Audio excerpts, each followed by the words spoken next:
পুজোর দিনে বা নিরামিষ দিনে এই আলুর তরকারি খেয়ে দেখো, আশা করি তোমাদের প্রত্যেকের খুব ভালো লাগবে যদি আমার মতো করে রেসিপিটি ট্রাই করো। তো প্রথমে এখানে নিয়েছি বড়ো সাইজের একটু ডুমো করে কেটে নিয়েছি আলুটা।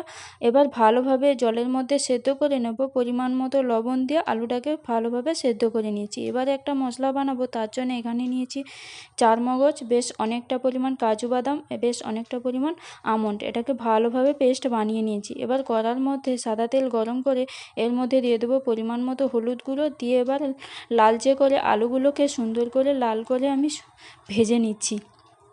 এইভাবে সেদ্ধ করে রাখা আলুগুলো আমি ভেজে নেব। ভেজে নেওয়ার পর এবার এখান থেকে আলুগুলো আমি তুলে নেব।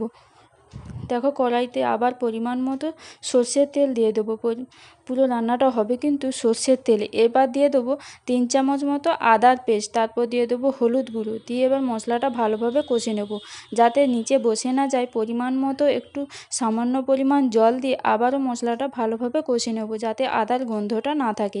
এবার আলুগুলো আমি এর মধ্যে দিয়ে দেবো, দিয়ে ভালোভাবে কষে নেব। কষানো হয়ে গেলে এর মধ্যে দিয়ে দেবো হাফ বাটি মতো টক দই, তারপর দিয়ে দেবো যে পেস্টটা বানিয়েছিলাম সেটা দিয়ে দেবো। তারপর দিয়ে দেবো হলুদ গুঁড়ো, পরিমাণ মতো লঙ্কার গুঁড়ো, স্বাদ মতো লবণ, স্বাদ মতো চিনি, রোস্টেড জিরে গুঁড়ো, রোস্টেড গরম মশলা গুঁড়ো, দিয়ে ভালোভাবে এটাকে কষে নিতে হবে যতক্ষণ না এখান থেকে তেল ছাড়তে শুরু করছে বা এখানে মশলার গন্ধটা না চলে যাচ্ছে, ততক্ষণ কিন্তু ভালোভাবে কষতে হবে।